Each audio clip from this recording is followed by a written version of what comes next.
Holi spirit audio presentation వారి నూతన CD నాకు చాలిన దేవుడవు, నాకు చాలిన దేవుడవు, నాకు చాలిన దేవుడవు. రచన స్వరకల్పన బ్రదర్ కందుల దేవదానం.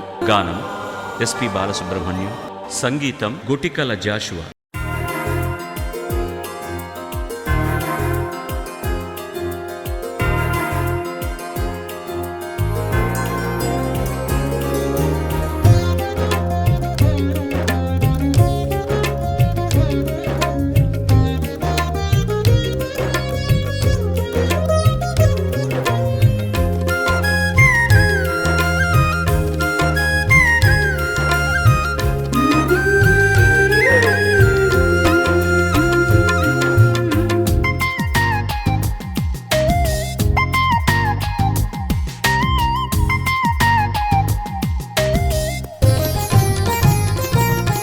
నాకు చాలిన దేవుడవు నీవే యేసయ్యా, ఆత్మతో సత్యముతో ఆరాధించెదను.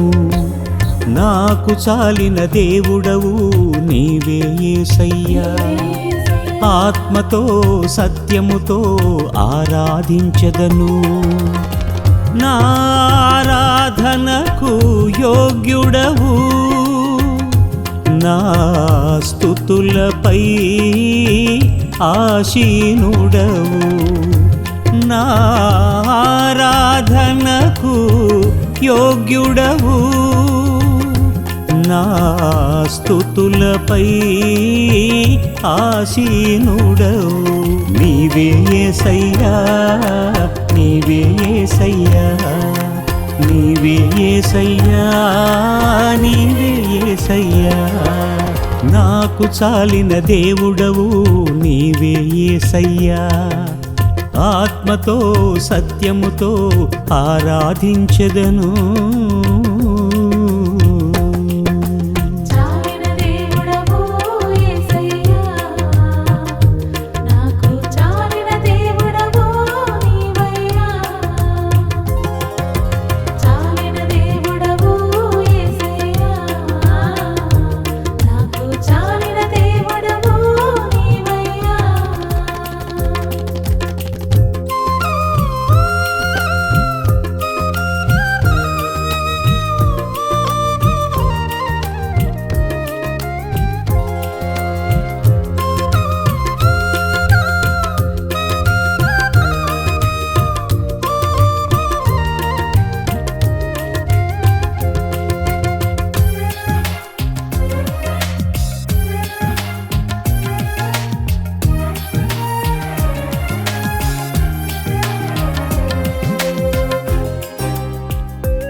రక్షణ ప్రణాళికలో నన్ను స్థిరపరచావు, ఊహల కందని మేలులెన్నో చేశావు.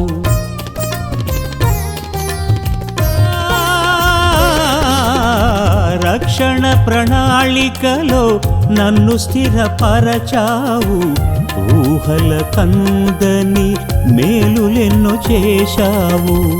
వీడని నీ కృపను తోడుగా ఉంచావు, నీ రెక్కల నీడలు నన్ను దాచినావు. వీడని నీ కృపను తోడుగా ఉంచావు, నీ రెక్కల నీడలు నన్ను దాచినావు. నీవే యేసయ్యా, నీవే యేసయ్యా, నీవే యేసయ్యా, నీవే యేసయ్యా.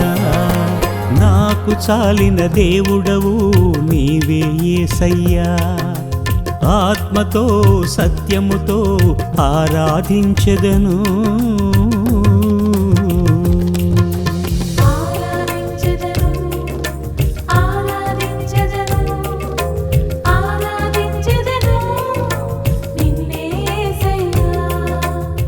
క్రీస్తునందు ప్రియమైన ప్రార్థన టీవీ ప్రేక్షకులందరికీ ప్రభువును మన రక్షకుడైన యేసుక్రీస్తు వారి ఘనమైన ప్రశస్తమైన నామములో మీ అందరికీ శుభవందనాలు తెలియజేస్తున్నాను.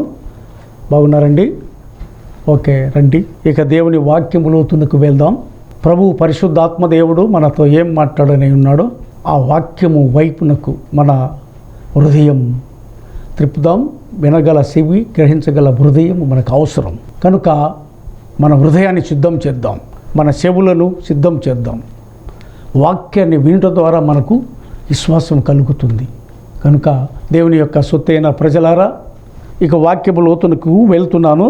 చూడండి, పేతురు గారు మొదటి పత్రికలో ఒక మాట చదువుకుందాం. 7వ వాక్యాన్ని మనం చదువుకుందాము. నశించిపోవు సువర్ణము అగ్ని పరీక్ష వలన శుద్ధపరచబడుతున్నది కదా, దానికంటే అమూల్యమైన మీ విశ్వాసము మీ శోధనల చేత పరీక్షకు నిలిచినదై యేసుక్రీస్తు ప్రత్యక్షమైనప్పుడు మీకు మెప్పును మహిమయు ఘనతయు కలుగుటకు కారణమగును. ప్రార్థన చేసుకుందాం. మహాగణుడమైన పరిశుద్ధుడమైన తండ్రి, వాక్యం మీది పరిశుద్ధాత్మ దేవుడు మా మంచి బోధకుడపై కొంత సమయం మాతో బోధించమని, ప్రతి బిడ్డను ప్రతి హృదయాన్ని వాక్యం తాకటానికి పరిశుద్ధాత్మ దేవుడు సహాయపడమని యేసునామములో ప్రార్థన చేస్తున్నాను తండ్రి. ఆమేన్, ఆమేన్, ఆమేన్. ఇక వాక్యపు లోతునకు మనం ప్రజ్వలింపబడదాం. ఇక్కడ పరిశుద్ధాత్మ ద్వారా పేతురు గారు మాట్లాడే మాటలు. పేతురు గారు మన ప్రభు యొక్క ప్రథమ శిష్యుడు. అయితే ఈయన ముమ్మారు వంకిన తర్వాతనే కోడికి వస్తుందని ప్రభు వంకే పేతురు అని మనం చాలా వరకు అనుకుంటాం. నో, అది జరగవలసినవన్నీ జరగాలి, అంతేగాని ఏదో పేతురు ఇలా బొంకాడు, నో నో నో. ప్రభు చిత్తము ఏదైతే ఉందో అది జరిగి తీరుతుంది, ఎట్లాగ ఉపయోగించుకోవాలో. అయితే ప్రభు ఏం చేశాడంటే, పేతురు నీవు కేప అంటే బండ మీద నేను సంఘాన్ని స్థాపించుతాను. ప్రభు మాట అది ఏమాత్రం నిరర్థకం కాదు. అందుకని పేతురు ఎన్ని శ్రమలు వచ్చినా, ఎన్ని శోధనలు వచ్చినా, కష్టాలు వచ్చినా ప్రభుని ఎమ్మడించాడు. ప్రభు అడుగుజాడలో నడిచాడు. ప్రభు బోధించే ప్రతి మాటను ఆయన శ్రద్ధతో విన్నాడు. అయితే ఇక్కడ పేతురు గారు ఈ మొదటి పత్రిక రాస్తూ ఏమంటున్నాడు? నశించిపోవు సువర్ణము అగ్ని పరీక్ష వలన అగ్ని పరీక్ష అంటే పరిశుద్ధాత్మ ద్వారా శుద్ధపరచబడుతుందని దాని మీనింగ్. దానికంటే సువర్ణ పరచబడుతుంది అగ్ని చేత, దానికంటే మీ విశ్వాసం గొప్పదని అక్కడ ఒక స్టేట్మెంట్ ఇస్తున్నాడు. తెలుసండి, విశ్వాసం చూసావా? విశ్వాసం అనేది చాలా మనకు అవసరం. విశ్వాసం లేకుండా దేవునికి ఇష్టడై ఉండుట అసాధ్యం. చూసారా, విశ్వాసం అనేది చాలా ప్రాముఖ్యం. నమ్ముట నీ వశమైతే నమ్మువానికి సమస్తము సాధ్యం. విశ్వాసం అనేది చాలా ప్రాముఖ్యం. దానికంటే అగ్ని బంగారాన్ని శుద్ధి చేస్తుంది కదా, అంతకంటే మిన్నైనది విశ్వాసం ఉంటే నీ హృదయము ఆ దేవుని వైపు తిరిగి దేవుని మహిమపరుస్తావు అని దాని అర్థం. ఇక చూసినట్లయితే మీ విశ్వాసము ఈ శోధనల చేత పరీక్షకు నిలిచినదై ఆ అగ్ని చేత సువర్ణము మరగబడి నీరులాగా అయిపోయి అది ఒక మంచి వస్తువుగా మారుతుంది కదా. శోధనలు కలిగితే నీకు విశ్వాసం ఉంటే నువ్వు శుద్ధ సువర్ణంగా మార్చబడతావని పేతురు గారు పరిశుద్ధాత్మ ద్వారా ఈ మాటలను ప్రజ్వలింపజేస్తున్నాడు. మనకు కూడా చాలా అవసరం. నశించిపోయే సువర్ణము, పాడైపోయే సువర్ణమే అగ్ని చేత పరీక్షింపబడుతుంది కదా. మరి నీ జీవితము నా జీవితము ఏమిటి అని అడుగుతున్నాడు. నీకు విశ్వాసం ఉందా? విశ్వాసం ఉంటే ఎన్ని శ్రమలు వచ్చినా, ఎన్ని హింసలు వచ్చినా, ఎన్ని బాధలు వచ్చినా, సుఖదుఖపు ఆటుపోట్లు ఎన్ని ఎదురైనా నువ్వు నిలిచి ఉంటావు అని దాని మీనింగ్. ఇక చదువుకుంటే యేసుక్రీస్తు ప్రత్యక్షమైనప్పుడు నీకు మెప్పు మహిమయు ఘనతయు కలుగుటకు కారణమగును. మెప్పు అండి. ప్రభులో ఏముంటే నీకు విశ్వాసం ఉంటే ఆయన ఇస్తాడు మెప్పు. నీకు ఎప్పుడెప్పుడు నిన్ను హెచ్చించాలో అప్పుడప్పుడు హెచ్చించేస్తాడు ప్రభు. నీకేం అవసరతలో తీరుస్తాడు ప్రభు. నువ్వు విశ్వాసము, సడలిని విశ్వాసంతో దేవుని అనుసరించినట్లయితే, శ్రమలు వచ్చినా శోధనలు వచ్చినా వాటిని ఎదుర్కొనే ఆ విశ్వాస బలము కలిగి ఉంటే, ఆ విశ్వాస పోరాటములో జయించినట్లయితే, చూసారా ఎంత గొప్ప మాటలో మనము ఆ ఇంటే ఆ వాక్కు మనల్ని బ్రతికిస్తుంది. ఇక్కడ చూసినట్లయితే 8వ వాక్యం మనం వెళ్దాం. మీరు ఆయనను చూడకపోయినను ఆయనను ప్రేమించుచున్నారు. ఇప్పుడు ఆయనను కన్నులారా చూడకయే విశ్వసించుచు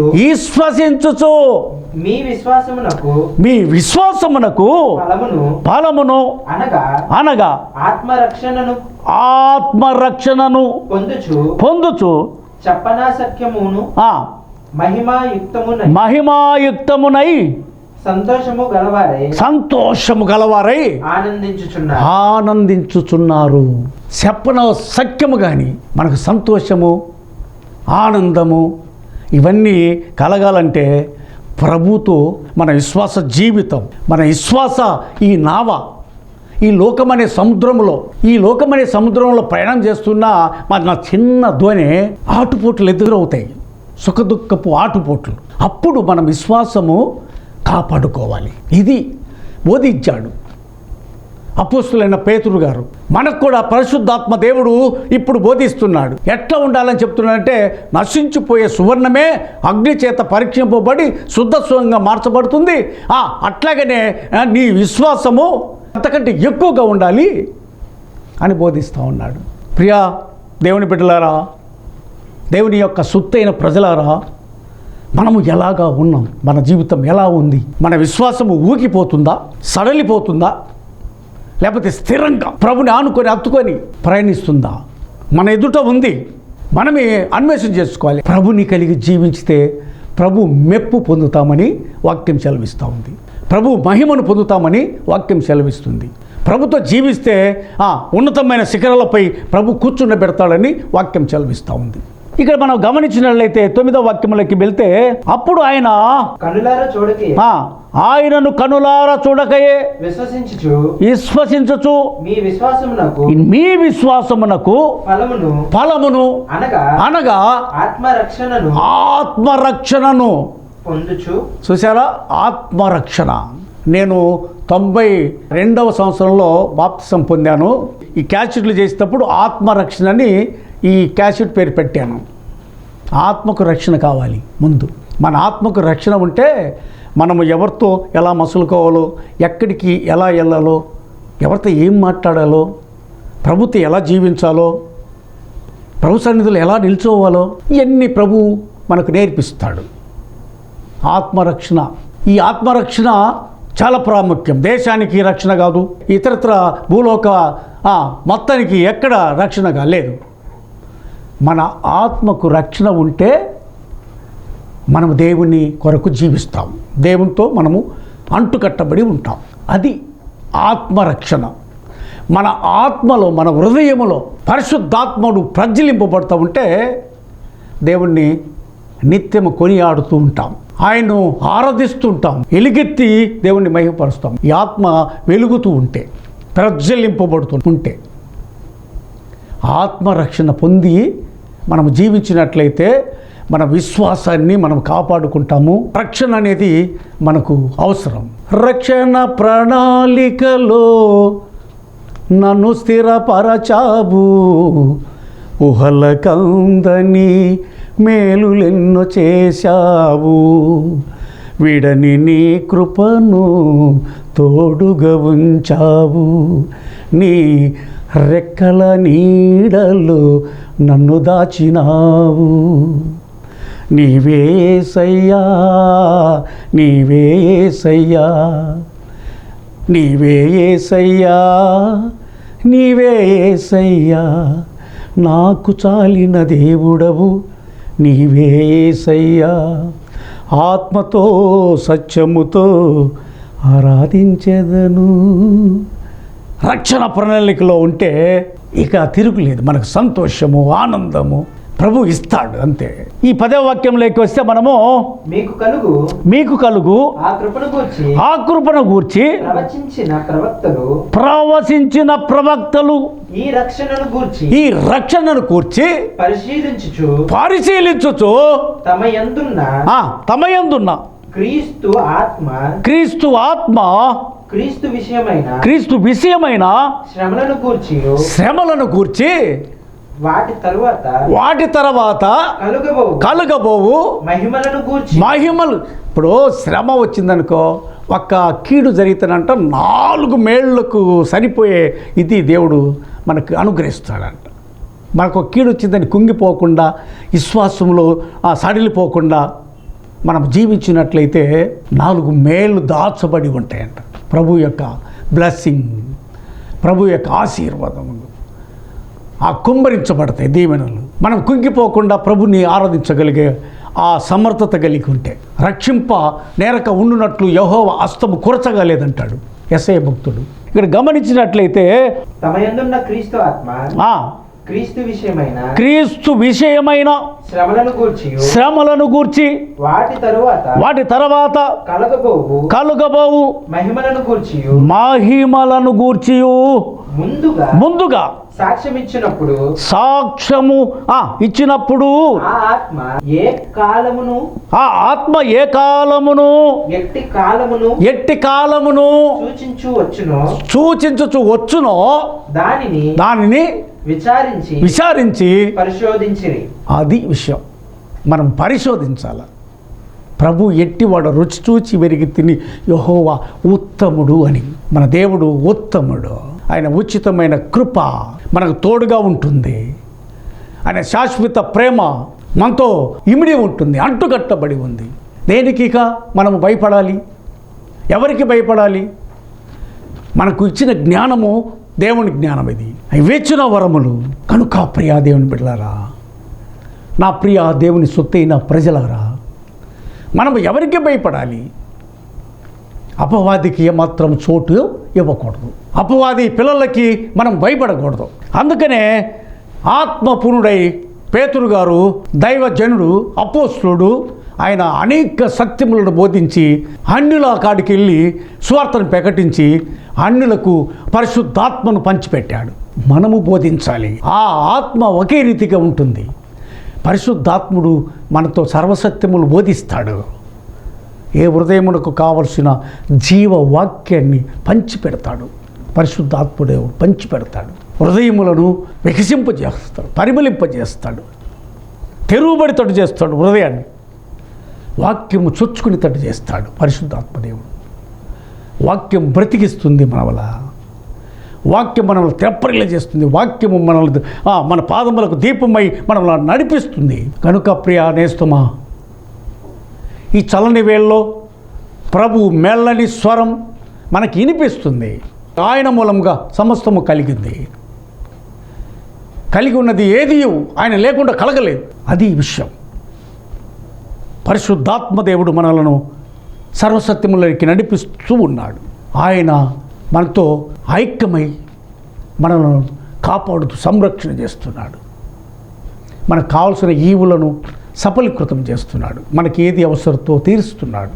మనము నీతిగా, యథార్థంగా మన రక్షణను కాపాడుకుంటూ మనం జీవించినట్లయితే ప్రభువు మనతో ఉంటాడు నిత్యం. మనలో నివాసం చేస్తాడు. ఎంత గొప్ప దేవుడు మన దేవుడు! ఆయనే నజరేయుడైన యేసు. Praise lord. ఎంతకాలం కావాలి? ఒక్క క్షణము చాలు ఆత్మరక్షణ కలగటానికి. ప్రభువా అని ఒప్పుకుంటే చాలు. మన నోటితో ప్రభుని పిలిస్తే చాలు. ప్రభు ఏమి నా కుమారుడా, ఏమి నా కుమార్తె రా అని ఆయన చేతుల్లో చాచి ఆ కవికిట్లోకి తీసుకుంటాడు. అది మన దేవుడు. ఆయన దేవుడు, సర్వ సృష్టికర్త, సకల జీవులను పోషించే సంరక్షకుడు. ప్రతి జీవిని ఆహారం సిద్ధం చేస్తాడు. ఆయనను మనము భూలోకములో ఘనపరచాలి, ఎలుగెత్తి ఆయన్ను ఆరాధన చేయాలి. ఆరాధనకు యోగ్యుడు మన ప్రభు. కనుక ప్రియ దేవుని బిళ్ళారా, ఇక్కడ చూసినట్లయితే 12వ వాక్యంలో పరలోకము నుండి పంపబడిన పరిశుద్ధాత్మ వలన మీకు స్వార్థను ప్రకటించిన వారి ద్వారా నీకిప్పుడు తెలుపబడిన ఈ సంగతుల విషయమై. ఏ సంగతులు? ఇప్పుడు పరిశుద్ధాత్ముడు మాట్లాడిన ఈ సంగతులను విషయమై తమ కొరకు కాదు గాని మీ కొరకే తాము పరిచర్య చేసిరనియు సంగతి బయలుపరచబడెను. చూసారా, నువ్వు పరిచర్య చేస్తే బయలుపరచబడుతుంది. ఆ పరిచర్య దేవునికి ఇష్టమై ఉండాలి. కాకపోతే ఇక్కడ ఇంకొక వాక్యం ఉంది, దేవదూతలు ఈ కార్యములను తొంగి చూడగోరుచున్నారు. అది చూసారా, మనం చేసే పరిచర్య, మనం చేసే ప్రతి విషయము మనకు తెలియకుండానే కొన్ని విషయాలు చేస్తాం, కానీ దేవదూతలు తొంగి చూస్తారు. అప్పుడు మనం జాగ్రత్తగా చేయాలి దేవుని పనిని. ఆయన పరిచర్య, ఆయన చేవ, ఆయన పాద చేవ, దృక్పథం, ప్రభు సంకల్పం అని ఎంచుకొని భాగ్యమని అందుకు చేయాలి సేవ. అంతేగాని బతకటానికి ఏముంది? అంత కావాలి ఆహారం మనకి. కాకులతో కూడా ఆహారం పెట్టించాడు దేవుడు. కాకులములు ఆహారము ఇక్కడ మనం చూస్తున్నాం భూలోకంలో. దేవుని ఆజ్ఞను కాకులు విన్నవి, మత్స్యము విన్నది దేవుడు ఆజ్ఞాపిస్తే అన్నీ వింటున్నాయి.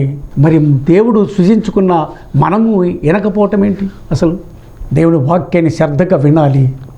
అందులో ఉన్న ఆ డెప్త్, అందులో ఉన్న సారం, అందులో ఉన్న సారాంశం, తాత్పర్యం మనలో ఇమిడిపోవాలా, నరనరాలకి ఇమిడిపోవాలా. అరికాలు మొదలుకొని నడుజుట్టు వరకు వ్యాప్తి చెందాలి. అంచుల వరకు దేవుని వాక్యం గుండెల నిండా ఉంటే ఈ వాక్యమే దేవుడే వాక్యం. ఈ వాక్యము ఎవరైతే గుండెల నిండా నింపుకుంటారో వారే పరలోక రాజ్యం చేరుతారు. వాక్యము ఉన్నట్టుగా మనము అంగీకరించాలి, ఉన్నట్టుగా మనం బోధించాలి, ఉన్నట్టుగా అంగీకరించాలి. అంతేగాని వాక్యాన్ని వేరే విధంగా ఏరే మలుచుకోకూడదు. అది దేవునికి అయిష్టం. దేవునికి ఇష్టలై జీవించాలంటే దేవునికి అవునంటే అవును, కాదంటే కాదనాలి. అది దేవుడు కోరుకుంటేది. కనుక ప్రియ దేవుని బిడ్డలారా, ఇక్కడ 13వ వాక్యాన్ని చూసినట్టయితే మనము ఒకసారి చదువుకుందాం. కాబట్టి మీ మనసు నడుము కట్టుకొని నిబ్బరమైన బుద్ధి గలవారై యేసుక్రీస్తు ప్రత్యక్షమైనప్పుడు మీకు తేబడు కృప విషయమై సంపూర్ణ నిరీక్షణ కలిగి ఉండుడి. చూసారా ఎంత గొప్ప మాటలు ఇవి. ఆ తర్వాత మనం చూసినట్టే 14వ వాక్యానికి వస్తే అది విషయం, నేను పరిశుద్ధుడనై ఉన్న ప్రకారము మీరును. సరే, మనం ఎలా ఉండాలి? మన దేవుడు పరిశుద్ధుడు, మనం ఎలా ఉండాలి? అది ప్రభు మనకు బోధించే వాక్య సత్యం. ఆ హోలీ స్పిరిట్లో ప్రజ్వలింపబడే ఈ లేఖన సత్యం ఏంటంటే అది నేను పరిశుద్ధుడై ఉన్న ప్రకారము మీరును. అది రక్షణకు గుర్తు. కనుక కాగా మీరు విధేయులగు పిల్లలై మీ పూర్వపు అజ్ఞాన దశలో మీకు ఉండిన ఆశలను అనుసరించి ప్రవర్తింపక మిమ్మును పిలిచినవాడు పరిశుద్ధుడై ఉన్న ప్రకారము మీరును సమస్త ప్రవక్తల విషయంలో పరిశుద్ధుడై ఉండుడి. ఇది ఈ మాటలు పరిశుద్ధాత్మ దేవుడు పేతురు గారి ద్వారా ఈ ప్రజ్వలింపబడితడి చేశాడు. కనుక ప్రియ నేస్తమా, ఇక్కడ చూసినట్లయితే 19వ వాక్యానికి వస్తే ఇక్కడ ఒక మాటలు ఉన్నాయి. అమూల్యమైన రక్తము చేత. మన దేవుని రక్తం ఏంటో తెలుసా? అమూల్యమైనది. తెలుసండి, ముత్యముల కంటే అమూల్యమైనది. జుట్టు తేనె దారుల కంటే మధురమైనది ఈ వాక్యం కాబట్టి రక్తము అమూల్యమైనదా, నిర్దోషమును నిష్కలంకమునగు గొర్రెపిల్ల వంటి క్రీస్తు రక్తము చేత విమోచింపబడితిరి. చూశారండి ఎంత గొప్ప స్టేట్మెంటో, ఎంత గొప్ప ఆధ్యాత్మిక జీవితమో, ఎంత గొప్ప ఆత్మీయ ప్రణాళికో. మరి పేతురు గారు అంటే ఏంటనుకుంటున్నారు? ఆయన బోధిస్తే 3,000 మంది ఒక్క ప్రసంగానికి బాప్తిసం పొంది రక్షణ పొందారు, పాప క్షమాపణ పొందారు. కనుక అట్టి రీతిగానే విమోచింపబడాలంటే మనం ఏం చేయాలంటే ఆయన కలిగి జీవించాలా, ఆయనతో ప్రయాణం చేయాలా. తెలుసండి, ఆయనతో ప్రయాణం చేయాలి, ఆయన కలిగి జీవించాలి. ఇవన్నీ లేకుండానే ప్రభు అంటే కుదరదు. ప్రభు మనసు అది కలిగి మనం జీవించాలి. క్రీస్తు యేసును కలిగిన మనసు మీరును కలిగి జీవించండి. పిలిపి సంఘంతో పౌలు గారు ఆ స్టేట్మెంట్ ఇచ్చాడు. మనం కూడా ఆయన కలిగి జీవించాలా, ఆయనతో రిలేషన్ బంధం ఉండాలి. అంతేగాని ప్రభు అంటే కుదరదు, మీరెవరో నాకు తెలియదు పొమ్మంటాడు. అట్ట ఎందుకు పరిగెత్తడం ఎందుకు? నువ్వు కూర్చొని దేవుణ్ణి ఆరాధించు, రహస్యమందున నీ తండ్రిని ఆరాధించు, నీ రక్షణ జాగ్రత్త కాపాడుకో. విమోచింపబడ్డవు కదా రక్తం చేత, క్రీస్తు రక్తం అమూల్యమైన రక్తం చేత కొనబడ్డవు కదా. ప్రియమైన దేవుని బిడ్డలారా, ఈ శ్రేష్టమైన సమయంలో పరిశుద్ధాత్మ దేవుడు మనతో మాట్లాడే ఈ సర్వసత్యములు మరి ఆనాడు పేతురు గారు ఈ పత్రిక ద్వారా అద్భుతమైన మాటలను ప్రకటించాడు. ఇప్పుడు కూడా పరిశుద్ధాత్మ దేవుడు మనతో మాట్లాడుతున్నాడు. కనుక మనము ఎట్లా ఉండాలంటే నిర్దోషత్వం కలిగి జీవించాలి. నిర్మలమైన మనస్సు ప్రభుకి ఇష్టం. మన హృదయ తలంపులన్నీ ప్రభు వైపున తిప్పాల. అప్పుడు ప్రభువు మనతో మాట్లాడతాడు, మనకు కృపనిస్తాడు. వాత్సల్యత ఉంటుంది ప్రభుది. కనికర పూర్ణుడు మన ప్రభువు, దయాదాక్షిణ్య పూర్ణుడు ఆయన మనకు దేవుడు. కనుక మనమందరం కూడా మరి ఆ రక్షణ పొందిన మనము, రక్షణ పొందని వాళ్ళు వీళ్ళంతా మరి రక్షణ పొందిన వాళ్ళు రక్షణ పొందాలి, రక్షణ పొందిన వాళ్ళు రక్షణ కాపాడుకోవాలి. ప్రభు కోసం ఎగిరిపడాలి, ఎదురు చూడాలి. ఆయన కొరకు ఎగిరిపడి ఎదురు చూసే అనుభవంలోనికి రావాలి. మన విశ్వాసాన్ని కాపాడుకోవాలి, మన రక్షణ కాపాడుకోవాలి. ప్రభుతో ఆ బంధం అంటుకట్టబడాయి. అట్టి కృప, అట్టి మహిమేశ్వరము దేవుడు మనకు అనుగ్రహించును కాక. దేవుడి మాటలు మనం దీవించి ఆశీర్వదించును కాక. ప్రార్థన చేసుకుందాం. తల్లు వంచండి. మహాగణుడైన పరిశుద్ధుడైన తండ్రి, స్తోత్రములు స్తోత్రములు ప్రభువా. మీరు మాట్లాడిన శ్రేష్టమైన ఈ మాటలు పేతురు గారి ద్వారా, నాయన మీ పరిశుద్ధాత్మ ద్వారా మీరు మాట్లాడిన ఈ మాటలు మరలా మాకు మాట్లాడి నేర్పించినందుకు కృతజ్ఞతలు చెల్లిస్తున్నాం. ఈ వాక్యం విన్న ప్రతి బిడ్డను, ప్రతి కుటుంబాన్ని దీవించండి, ఆశీర్వాదకరంగా మార్చండి. అన్ని విషయంలో సమృద్ధి దీవెన ఆశీర్వాదం దయచేయమని యేసు నామములో ప్రార్థన చేస్తున్నాను తండ్రి. ఆమేన్, ఆమేన్, ఆమేన్. మన తండ్రి అయిన దేవుని నుండి, కుమారుడైన యేసుక్రీస్తు ప్రభుల వారి నుండి, పరిశుద్ధాత్మ దేవుని అన్యోన్య సహవాసము సన్నిధి మనకును సకల పరిశుద్ధులకును సదాకాలము తోడై ఉండునుగాక. ఆమేన్, ఆమేన్, ఆమేన్. గాడ్ బ్లెస్ యు అండి. ప్రైజ్ లార్డ్ మీ అందరికీ.